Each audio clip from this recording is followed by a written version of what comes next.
నాయకత్వం, నారా లోకేష్ గారి నాయకత్వం, నారా చంద్రబాబు గారి నాయకత్వం, నారా చంద్రబాబు గారి నాయకత్వం, ఎన్టీఆర్ ఎన్టీఆర్, జై తెలుగుదేశం, జై తెలుగుదేశం, జై తెలుగుదేశం.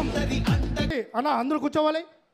ఇప్పుడు మన నేత నారా లోకేష్ గారిని విజ్ఞప్తి చేస్తూ, అదేవిధంగా నేతలందరూ కూడా మన స్వర్గీయ నందమూరి తారక రామారావుకి నివాళులర్పించాలని కోరుకుంటూ జై ఎన్టీఆర్, జోహార్ ఎన్టీఆర్, జోహార్ అన్న ఎన్టీఆర్, జోహార్ అన్న ఎన్టీఆర్. మేము ఎక్కువసేపు 2-3 నిమిషాలు, ఎందుకంటే చాలాసేపు మాట్లాడాలా, మన నాయకులు మాట్లాడతారు. ఇది ఒక మంచి కార్యక్రమం.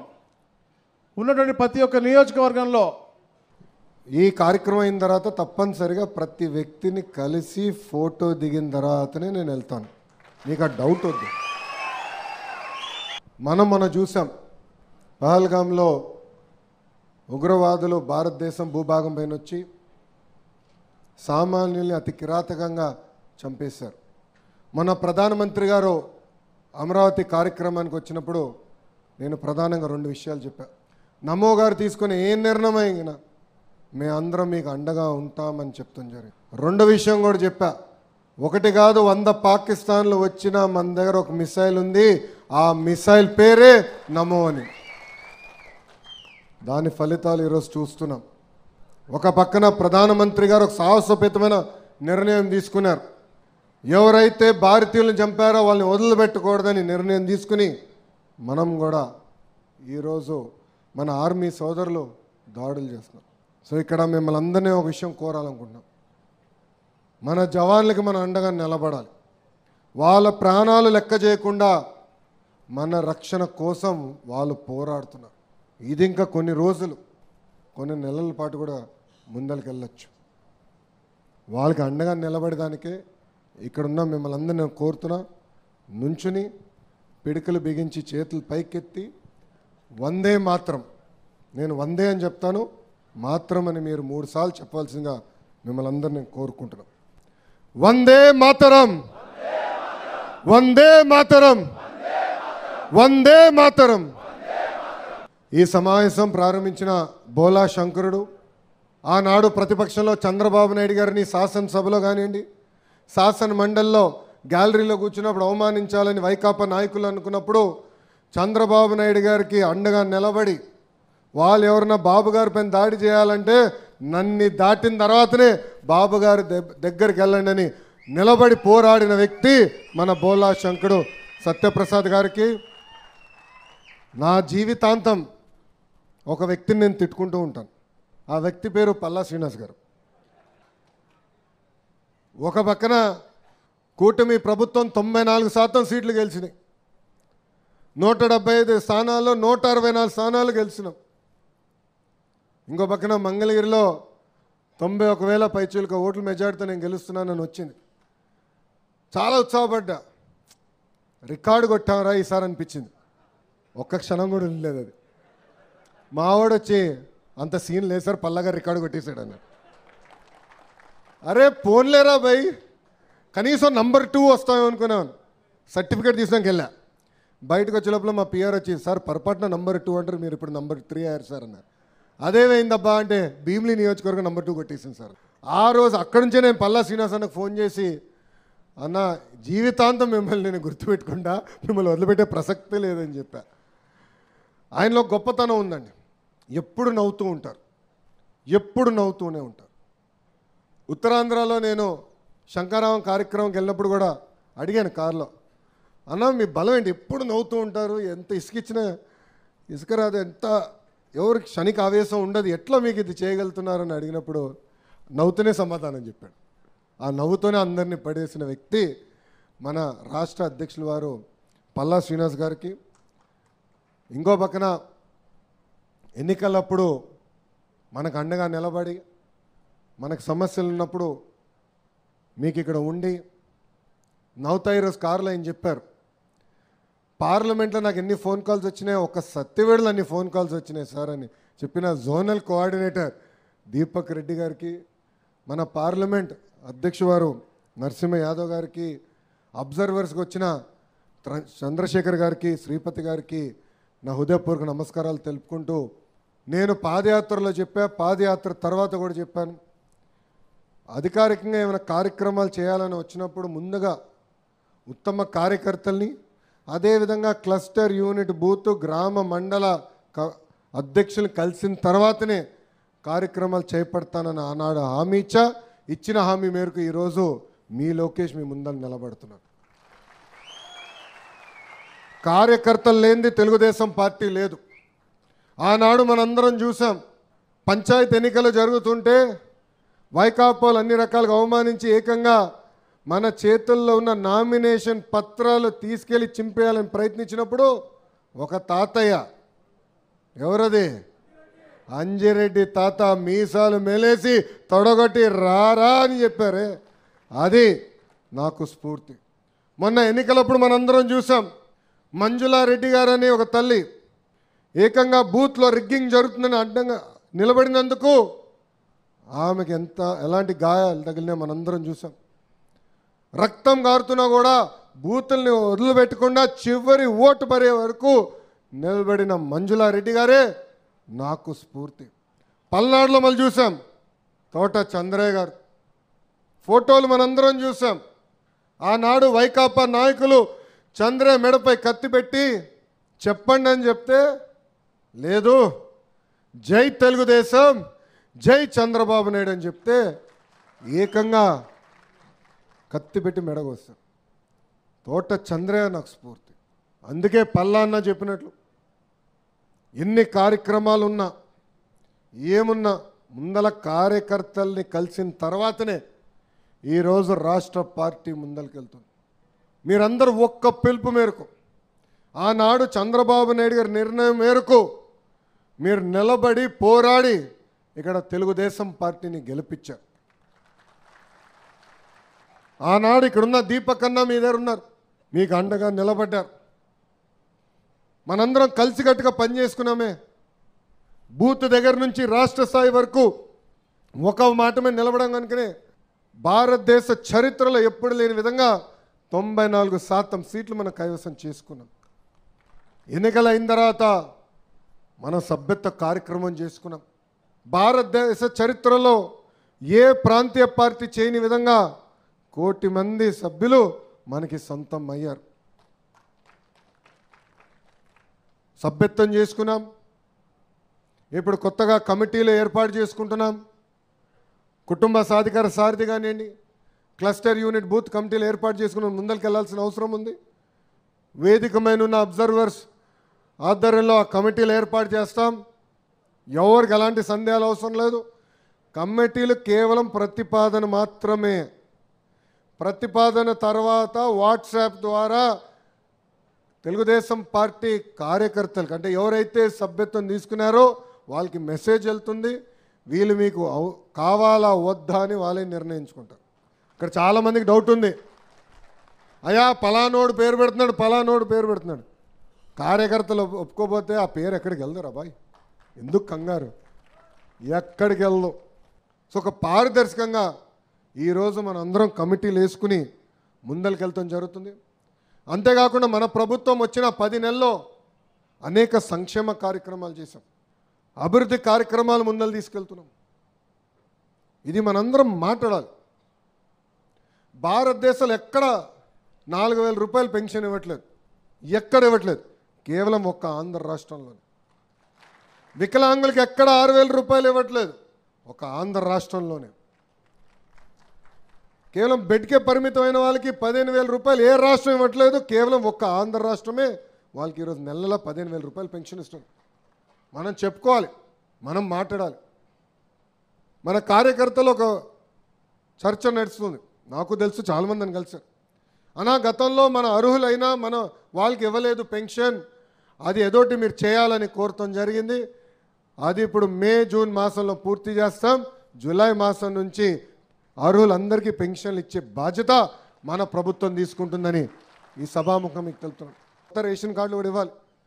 గతంలో మన కార్డులే కట్ చేశారు, మన సానుభూతి పరులు కార్డు కట్ చేశారు. దానివల్ల మనకు రావాల్సిన సంక్షేమ కార్యక్రమాలు ఆగిపోయినాయి. ఆ కార్యక్రమాన్ని కూడా ఇప్పుడు మనం శ్రీకారం చుడుతున్నాం. అన్న క్యాంటీన్ ప్రారంభించాం. గుంతలు చాలా మేరకు మనం పూడ్చడం జరిగింది. వచ్చే 2 నెలల్లో అన్నదాత సుఖీభవ తల్లికి వందనం కూడా మన ప్రభుత్వం అందజేయబోతుందని ఈ సభాముఖ కార్యకర్తలందరూ నేను తెలుపుతున్నాను. గతంలో కూడా సంక్షేమం చేశాం, గతంలో కూడా అభివృద్ధి చేశాం. కానీ 1989లో కూడా ఓడిపోయాం, 2004లో ఓడిపోయాం, 2019లో ఓడిపోయాం. పార్టీ ఆవిర్భావం దగ్గర నుంచి కేవలం ఒకే ఒకసారి 2 టర్మ్లో కంటిన్యూస్గా కొట్టాం. అది 1999లో.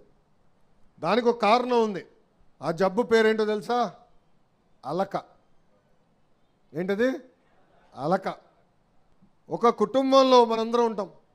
ఆ కుటుంబంలో మనం అనుకున్న నిర్ణయాలు అవ్వకపోవచ్చు. అలాగే ఒకరోజు పడుకుంటాం, కానీ 2వ రోజు మనం అందరం కూర్చుని భోంచేసుకుంటాం, చేసుకుంటాం, కలిసికట్టుకు వెళ్తాం. పార్టీ కూడా అంతే. నేను పార్టీ ఆవిర్భావ సభలో నేను మాట్లాడా. ఆనాడే చెప్పా, జగన్ గారితో నేను ఎంత పోరాడానో 3 రెట్లు ఎక్కువ నేను తెలుగుదేశం పార్టీలో పోరాడుతున్నాను చెప్పా.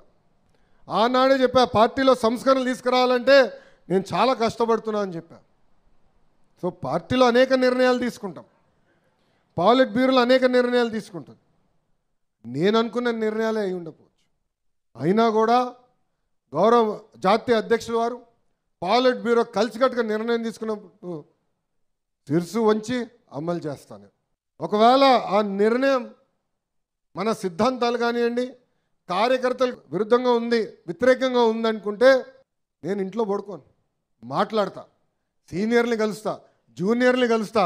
లేదు ఇది కరెక్ట్ కాదేమో, ఏదోటి చేయాలి, దీన్ని ఎట్ట చేయాలి రాబోయ్ అని మాట్లాడతా. ఇది మీరందరూ తెలుసుకోవాల్సింది, మనందరం నేర్చుకోవాల్సింది. అంతేగాని పొరపాటున వెళ్ళి అలాగే ఇంట్లో పడుకుంటే 2019 నుంచి 24 వరకు చూసాం ఎంత ఇబ్బంది పడ్డామండి. చంద్రబాబు నాయుడు గారిని బయటికి రానిలేదు. చంద్రబాబు నాయుడు గారిని 53 రోజులు జైలుకి పంపించారు. మీ లోకేష్ పైన 23 కేసులు పెట్టారు. ఆనాడే చెప్పారు, తగ్గేదే లేదురా భయ్. ఆనాడే చెప్పా, జగన్ గారు ఎన్ని కేసులు పెడతారో పెట్టుకోండి, ఆ కాగితం మడిచి ఎక్కడ పెడతాడో కూడా పెట్టుకోండి అని చెప్పా.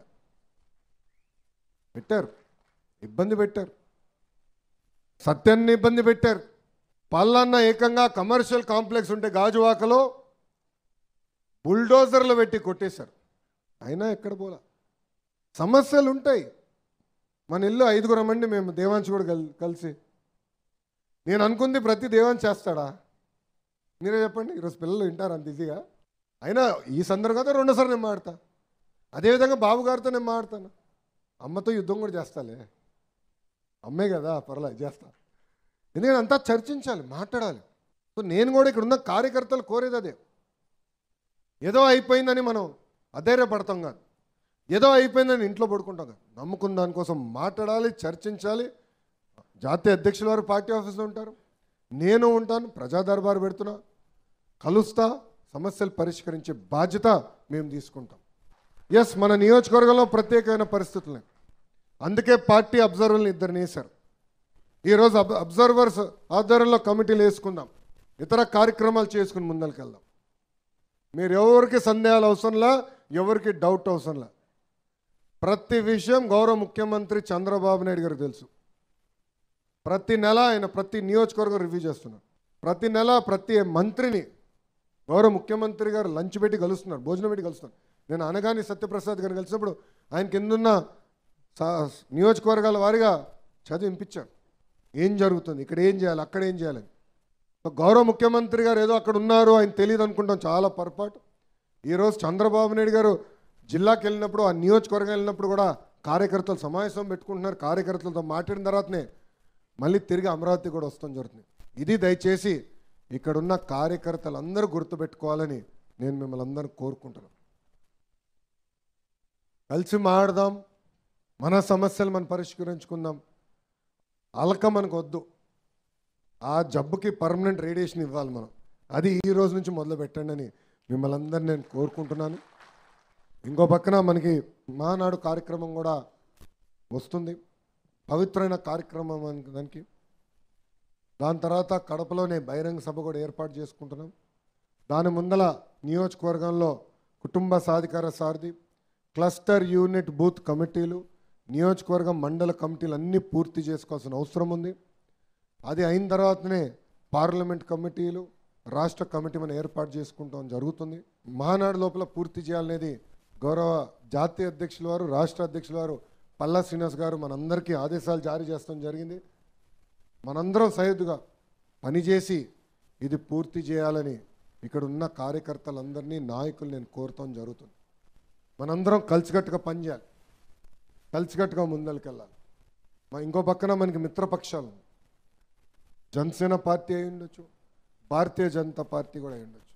ఆనాడే చెప్పాం, రాష్ట్రం కోసం కేంద్రంలో మనం భాగస్వామ్యం అవుతున్నాం, రాష్ట్రం కోసం ఎన్డీఏలో మనం చేరుతున్నాం, రాష్ట్ర ప్రయోజనాల కోసమే మనం కూటమిలోకి వెళ్తున్నామని గౌరవ ముఖ్యమంత్రి గారు కూడా చెప్తాం జరిగింది. దాంట్లో భాగంగా మీరు చూస్తే ఆంధ్ర రాష్ట్ర ప్రజలు కోరిన అన్ని కోరికలు ఈరోజు కేంద్ర ప్రభుత్వం, ప్రత్యేకంగా మన గౌరవ ప్రధానమంత్రి గారు నమో గారు కోరికలన్నీ తీర్చడం జరుగుతుంది. మీరు ఒక పక్కన చూస్తున్నారు, భారతదేశం వ్యాప్తంగా ఉక్కు ఫ్యాక్టరీలన్నీ ప్రైవేటీకరణ జరుగుతున్నాయి. కానీ ఆంధ్రులు అడిగినందుకు విశాఖ ఉక్కు ఫ్యాక్టరీ ప్రైవేటీకరణ జరగకుండా చేస్తున్నారు. అమరావతి మీద చాలామందికి అపోహలు ఉంటే మొన్న ప్రధానమంత్రి గారు వచ్చి అపోహలన్నీ తొలగించేశారు. మనం కడుతున్నాం, మనమే అమరావతి కడుతున్నాం అని తెలుగు భాషలో నమో గారు చెప్తాం జరిగింది. ఇంకో పక్కన పవన్ అన్న కూడా పంచాయతీరాజ్ గ్రామీణాభివృద్ధి శాఖ మంత్రిగా ఒక విప్లవం తీసుకురావాలి, కార్యక్రమాలు చేయాలి. ప్రతి గడపకి ఏదైతే హామీ ఇచ్చామో, కుళాయి ద్వారా నీరు అందిస్తామని చెప్పామో ఆ హామీ నిలబెట్టుకోవాలని అన్న ఒక పక్కన పనిచేస్తున్నారు. ఇంకా అభివృద్ధి కార్యక్రమాల్లో మనందరికన్నా స్పీడ్గా 75 సంవత్సరాలు అయినా 24 సంవత్సరాలు కుర్రోడులా ఎవరది చంద్రబాబు నాయుడు గారు. నాకే అర్థం అవ్వదు.